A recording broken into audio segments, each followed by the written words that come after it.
Nah yang terakhir, the one and only pemain A1 Indonesia coy, Bang Rifan nih. Subscribe ya ini channelnya.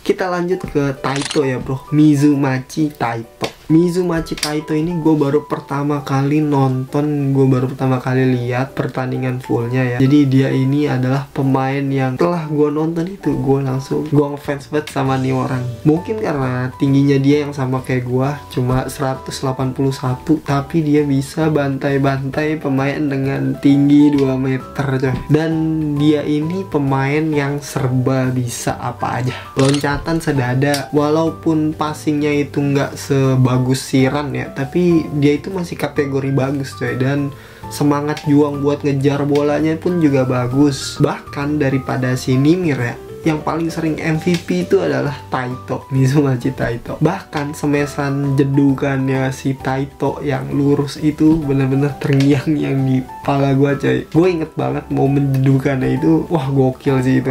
Mas botak dari Kobuser. Iya. Buset. Pemain dengan tinggi 181 tapi bisa jedak-jeduk kayak begitu pas lagi main ya. Ini bukan pemanasan coy. Terus servisnya Taito ini berkali-kali itu menyusahkan dari Santori Sunbird. Bahkan Ran pun sampai beberapa kali passingnya gecol. Kombinasi ketika si Taito servis ini sama Nimir yang jago rebound itu benar-benar gokil. Berkali-kali itu Nimir dapat poin rebound gara-gara Mizumachi. Walaupun hitungannya dia ini pendek ya, tapi timing bloknya itu bagus banget coy. Berkali-kali dia itu kena semesannya si Muserski yang tingginya 2 meter 20 cm. Bahkan ada satu momen si Taito ini ngeblok pakai palanya coy, itu kocak banget sih. Nah yang kelihatan banget si Taito ini itu nggak mau banget kalah sama Takahashi Ran.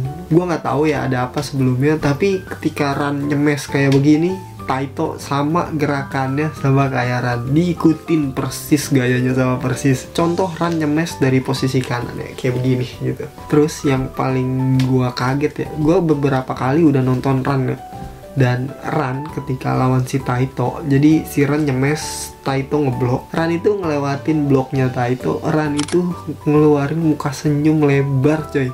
Gue gak pernah ngeliat dia senyum selebar itu ketika abis nyemes ya. Terus pas bola dioper ke Taito di posisi kanan, itu dilakuin hal yang sama coy.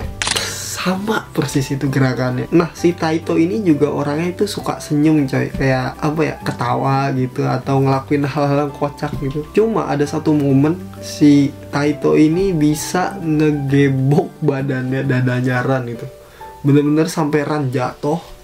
Dan itu si Taito nggak minta maaf. Kan biasanya kalau kita ngelihat pemain Jepang gitu ya ngegebok, itu biasanya kita langsung minta maaf coy, minta maaf kena gitu ya kan. Entah kenapa Taito itu nggak ngelakuin hal itu, keren ya.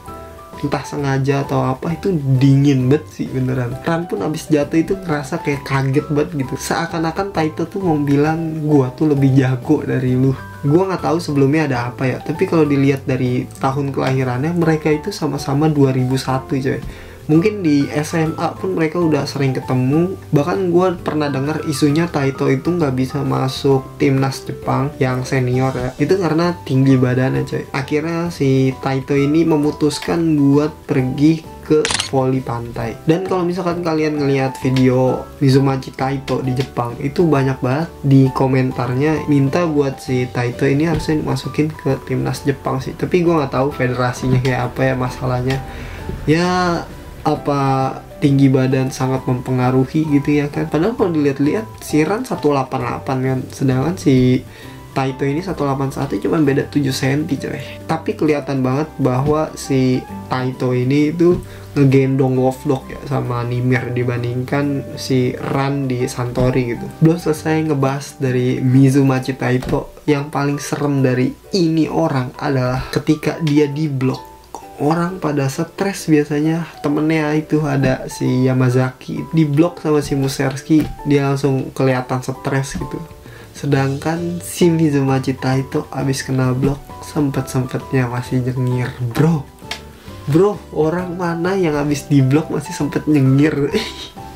Lu mungkin ngelihatnya kayak senyum biasa ya, tapi itu gue merinding coy. Bisa-bisanya dia senyum gitu. Menurut gue kalau misalkan voli Indonesia pengen lebih berkembang lagi dari segi motivasi ya, dibandingkan kita manggil pemain Eropa atau pemain Amerika buat main di Proliga, lebih baik kita manggil satu orang ini sih, Mizumachi Taito. Kenapa? Karena secara tinggi badan si Mizumachi Taito ini cuma 180-an dan orang Indonesia 180-an banyak coy. Gak cuma gua doang, banyak gitu. Dengan bawa Mizumachi Taito ke Indonesia, ke Proliga, otomatis orang-orang yang nonton si Taito ini di Indonesia akan lebih memotivasi gimana caranya walaupun kita pendek dibanding pemain-pemain kelas dunia, tapi kita masih bisa menang di permainan coy. Walaupun kalah tinggi, kita masih bisa menang di permainan. Itu yang paling penting. Lanjut kita ke setter inti dari Wolfdog Nagoya, itu adalah Fukatsu. Kalau kata-kata netizen Indonesia si botak. Lu jangan salah, dia bukan si botak, si pitak. Soalnya cuma atasnya doang yang botak, sampingnya tuh masih ada rambut coy. Dia ini season sebelumnya itu adalah pemain inti dari setternya Panasonic Panthers ya. Jadi yang sekarang dikenal sama Osaka Blue Theon. Kata netizen Indonesia kalau si botak yang setter mah nggak pernah dioper ke Bang Ripan gitu. Kayaknya netizen Indonesia tuh kesel banget sama si pitak satu ini nih. Jadi si Fukatsu ini pemain yang kidal ya, jadi mukulnya pakai tangan kiri.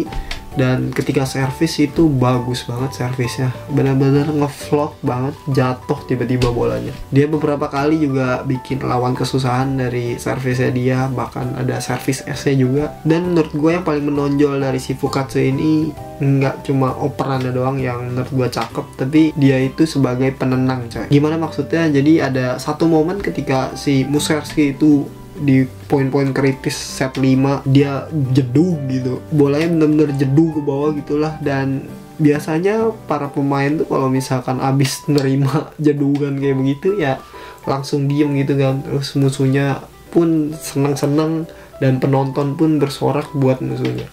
Tapi si Fukatsu ini kayak sebagai penenang, fokus gitu, dia tangannya dilurusin gini, kita fokus aja, fokus ke depan gitu. Jadi nggak membiarkan para pemainnya itu mentalnya turun. Dia tuh kayak kita diingatkan buat fokus gitu. Nggak semua setter kayak gitu coy. Dan kekurangan si Fukatsu ini menurut gua ada di tingkat konsentrasinya mungkin ya. Beberapa kali dia tuh miss sama quickernya si Denda ya. Dikirain bola potong, dia malah ngoper bola quick depan gitu. Dan itu di poin-poin set poin musuh gitu. Dengan kalah yang kayak gitu tuh bikin kayak permainan set setelahnya itu kayak apa ya, suasananya tuh ngerasa aneh gitu. Jadi Fukatsu menurut gue segitu aja karena gue juga nggak tahu teknik-teknik setter ya. Selanjutnya kita bahas Tine Urnaut. Dia ini pemain yang umurnya udah 37 tahun bro. Buset, udah hampir kepala 40. Tapi dia di masa mudanya ketika 2015, berarti di umur hampir masuk ke 30 ya, itu dia dapat penghargaan Best Outside Hitter terbaik di Eropa. Masalahnya dia ini adalah slow starter ya. Jadi awal-awal tuh dia kurang panas gitu, passingnya pun gecol-gecol sana sini. Tapi kalau udah panas, semesannya itu nggak ketebak sama sekali coy. Buat pemain Jepang yang biasa tekniknya itu sesuai, ya mungkin tiap orang tuh teknik nyemesnya hampir sama gitu. Tapi si Tine Urnaut ini di luar nurul gitu buat bagi orang Jepang ya. Gerakannya pun aneh gitu nyemesannya, tapi ya poin gitu. Makanya pas lagi foto-foto bawah bocil dia masih aja sempet-sempetnya pemanasan bahu ya kan. Mungkin dia tahu bahwa dia itu slow starter, jadi harus manasin tubuhnya walaupun lagi momen foto-foto bocil ya. Buat quickernya si Di Siwang ini pemain timnas Cina, dan ya menurut gua it's nothing special lah ya pada quicker pada umumnya yang tinggi gitu. Nggak seserem Onodera, masih di bawah levelnya Onodera menurut gua. Dan satu lagi pemain quickernya itu si Ryota Denda. Dia ini mantan pemain timnas Jepang di generasi sebelumnya coy. Jadi sebelum si Yamauchi itu Ryota Denda yang main sebagai pemain timnas. Dia udah tua sih hitungannya ya. Ada satu lagi pemain si Yamazaki ya, outside hitter, yang pas lagi gua nonton itu sebagai starter. Jadi pemain yang main di set 1. Masalahnya dia itu sama kayak si Taito gitu. tingginya tuh nggak seberapa coy, tapi ya smash-annya tajam. Tapi setelah itu dia kena blok sama Musherski dan mainnya rada aneh gitu, passingnya juga gecol. Akhirnya di set 2 apa 3 gitu diganti dia sama si Urnaut. Nah selanjutnya sebelum kita ngebahas Bang Rifan ya, kita ngebahas pelatihnya dulu nih di Wolfsburg Nagoya, itu Valerio Baldovin. Dia ini pelatih dari Italia, dan dia ini menurut gua bagus banget sih, karena dia itu kayak nyari coba-coba gitu. Misalkan dia itu set di sini kalah kayak gini, dan dia mau nyoba, berani nyoba buat ganti pemain, buat masukin ini, masukin itu. Kayak contohnya aja Bang Rifan dijadiin quicker gitu sama dia. Kalau misalkan dijadiin blocker spesialis masih mending lah gitu, tapi dijadiin quicker tuh nurul dari mana itu dia. Dia ini bahkan disebut pelatih yang bagus sama libero Jepang pemain timnas, itu si Ogawa. Menurut gue pelatih yang bagus itu yang bisa ngasih jam terbang ya ke para pemain penggantinya ini. Terakhir kita bahas the one and only pemain A1 Indonesia opposite terbaik kita, Rifan Nurmulki ya. Menurut gua lu mau bilang siapa ya terserah lu lah.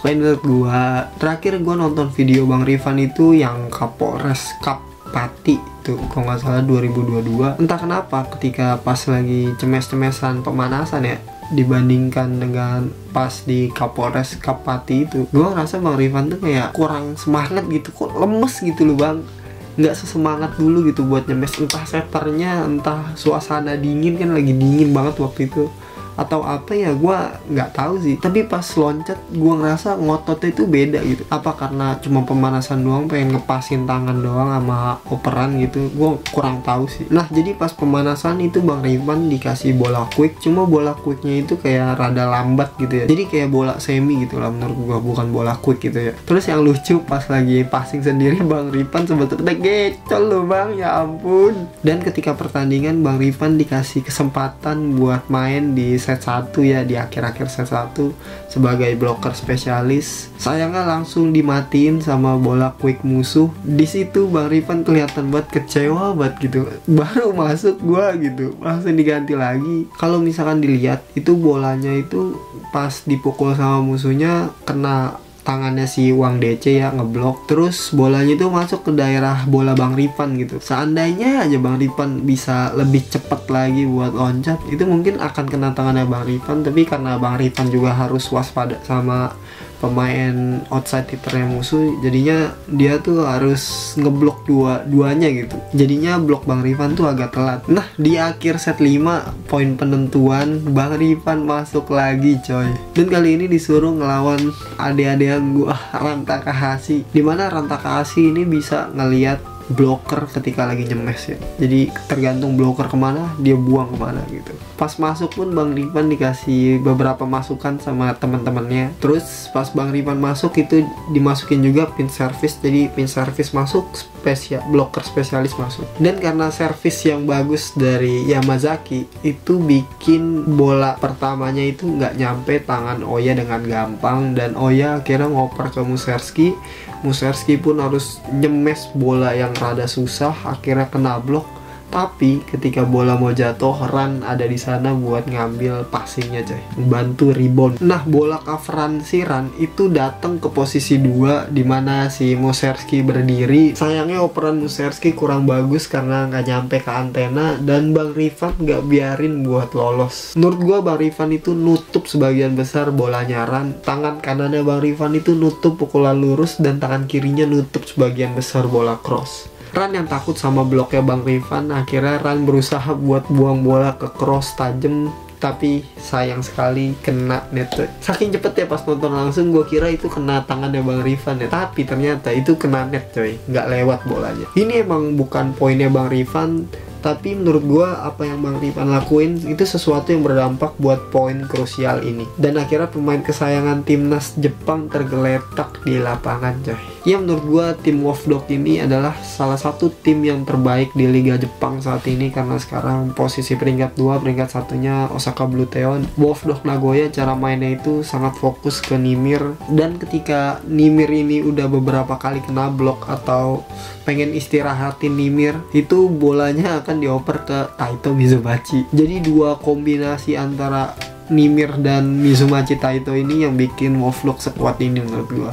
Ya yang lainnya itu beberapa kali dioper tapi kurang dominan gitu. Lebih ke dua pemain ini sih, WoW Dog Nagoya itu menghasilkan poin-poin. Dan sering banget mereka ini main di sampai rubber set ya, sampai 5 set gitu.